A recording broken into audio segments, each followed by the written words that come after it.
She was only 16 when the iron gate slammed shut behind her. Alina Morgan, a name that stirred fear in some and outrage in others.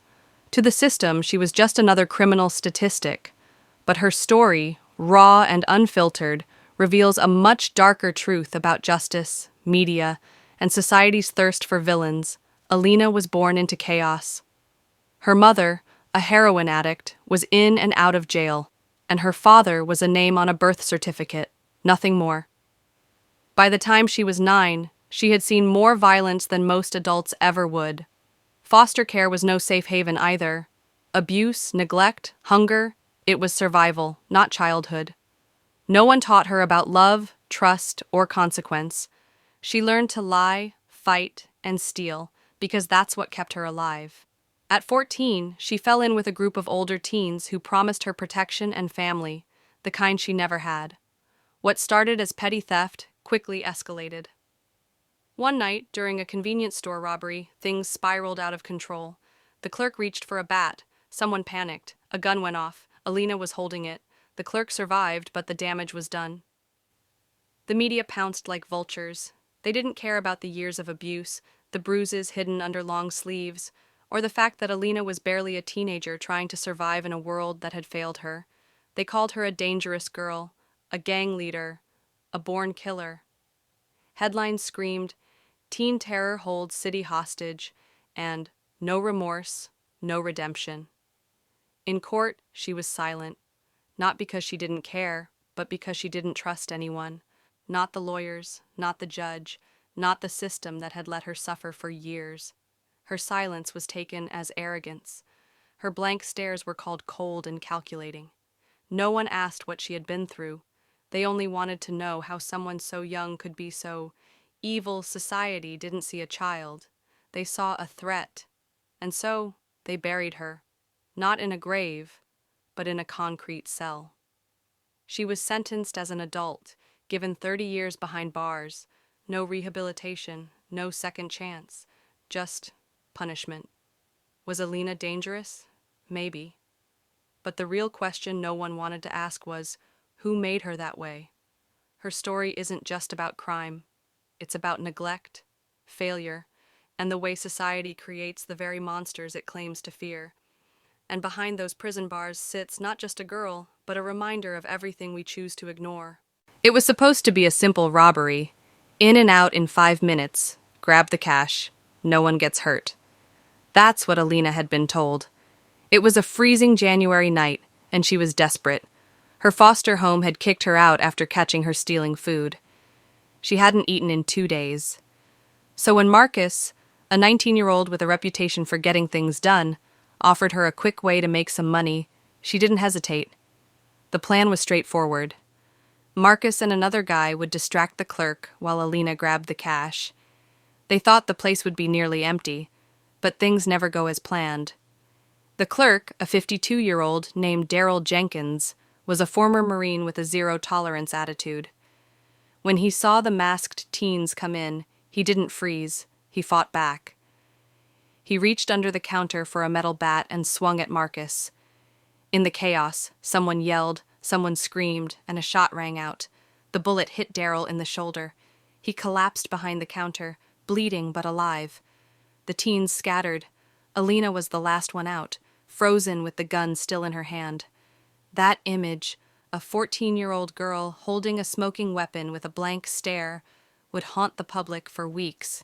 She was arrested the same night, and the media wasted no time turning her into a symbol of everything wrong with today's youth. Teen assassin strikes local store. Baby-faced but deadly. Alina Morgan, the girl without a soul.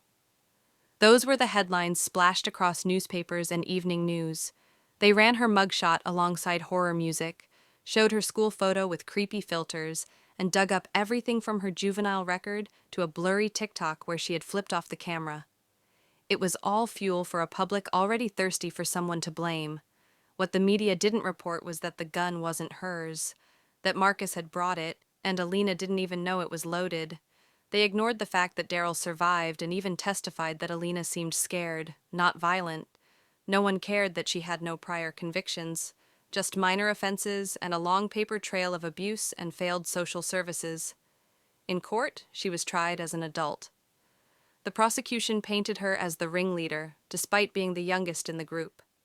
The judge called her a ticking time bomb, and the public cheered when she was sentenced to 30 years. Justice, they said.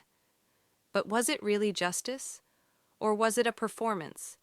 A show trial to satisfy a community tired of crime and hungry for retribution? The facts were buried under sensationalism. And while Alina sat in her cell, the world moved on, convinced they had locked away a monster. In truth, the crime was serious. A man had been hurt, a gun had been fired.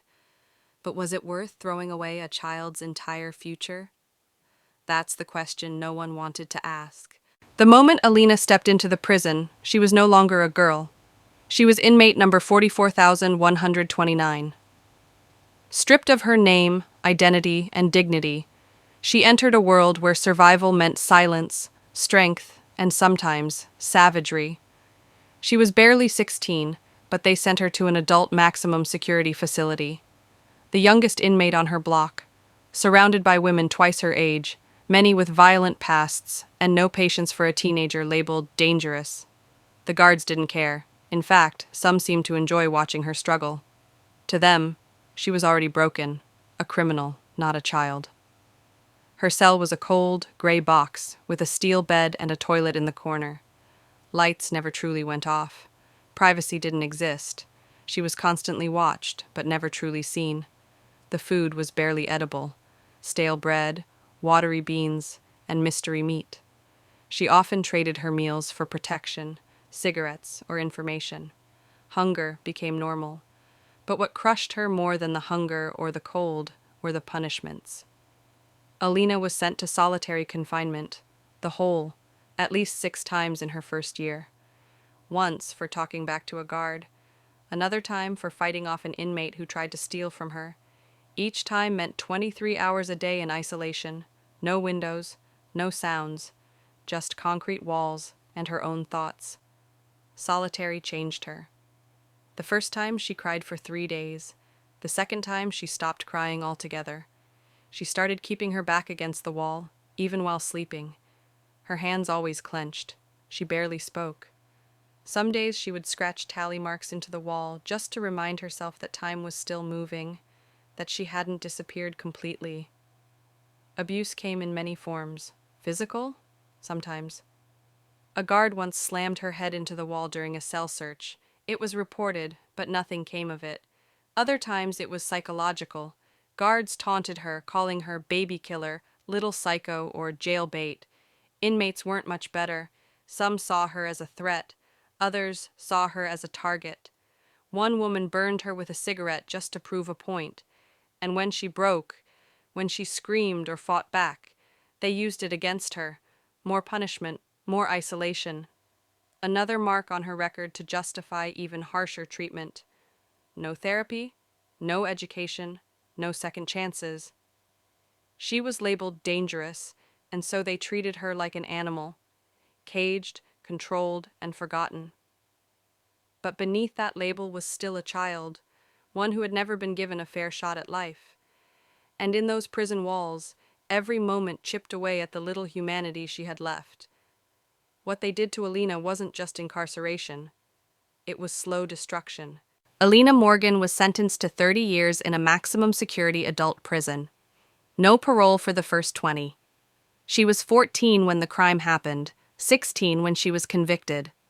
The question isn't whether she should have been held accountable. It's whether the punishment fit the person she was, not just the crime she committed. Let's look at the facts. Alina didn't pull the trigger with intent to kill. The clerk survived. The gun wasn't hers. She was the youngest of the 3 involved, with no significant criminal record prior to the robbery. In other states, that might have earned her 5 to 10 years in juvenile detention with mandated counseling and rehabilitation. But Alina lived in a state known for being tough on crime, especially when the media turned a case into a public spectacle. Politicians called her a symbol of teenage lawlessness. Protesters outside the courthouse carried signs demanding the harshest sentence possible. the judge. He obliged. Now compare her sentence to others. A 17-year-old boy in another county, also involved in a robbery where a store clerk was shot, but not killed, received 12 years with parole after 6, and he actually fired the weapon. Another girl, 15, acted as the getaway driver in an armed robbery. Her sentence, 4 years in a juvenile facility and probation. Yet Alina got 30.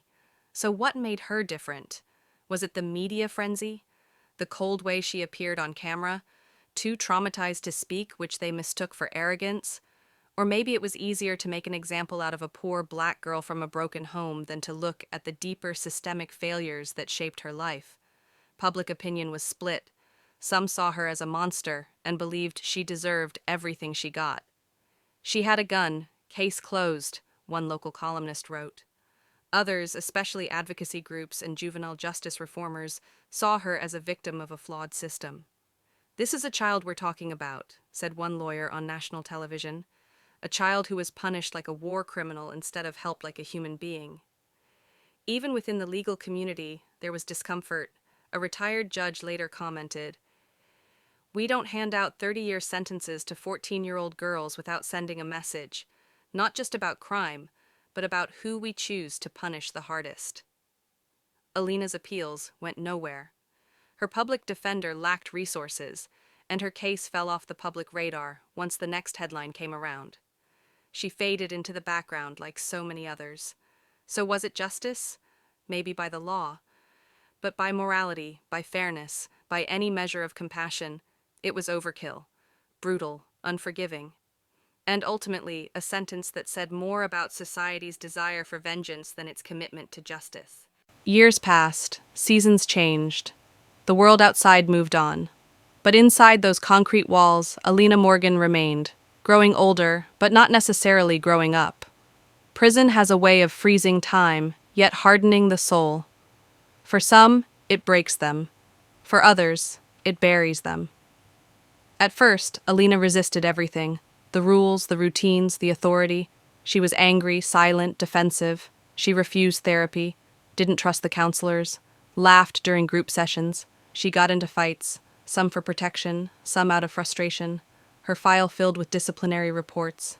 In the eyes of the prison system, she was still dangerous. But something shifted around her 21st birthday. Maybe it was maturity, maybe it was exhaustion, or maybe she just got tired of being angry all the time. Slowly, she began to change. She started reading, anything she could get her hands on.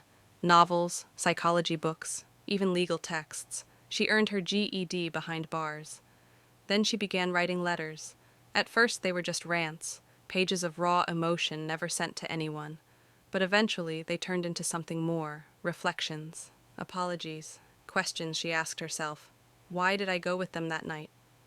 Would I have pulled the trigger? What if someone had cared enough to stop me back then? She joined a prison writing workshop. Then, a restorative justice circle, a program where inmates faced the emotional weight of their crimes. There, for the first time, Alina openly said it. "I'm sorry." Not just for what happened to the clerk, but for all the hurt she caused, to others, and to herself. She still got into trouble now and then. She wasn't perfect, but she was trying. And that effort stood in stark contrast to how she was still treated, as if none of her growth mattered. The system didn't make space for redemption.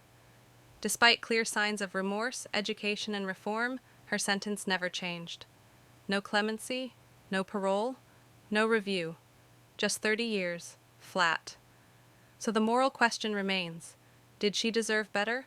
She committed a serious crime. Someone was hurt. Accountability was necessary. But she was also a child, one shaped by neglect, trauma, and survival. A child who never had a real chance. Shouldn't the justice system recognize that? Shouldn't it build in hope, not just punishment? There are murderers who served less time than Alina, corrupt officials who stole millions and walked free in 5. But she, a girl with a broken past and one bad night, was condemned without a second look.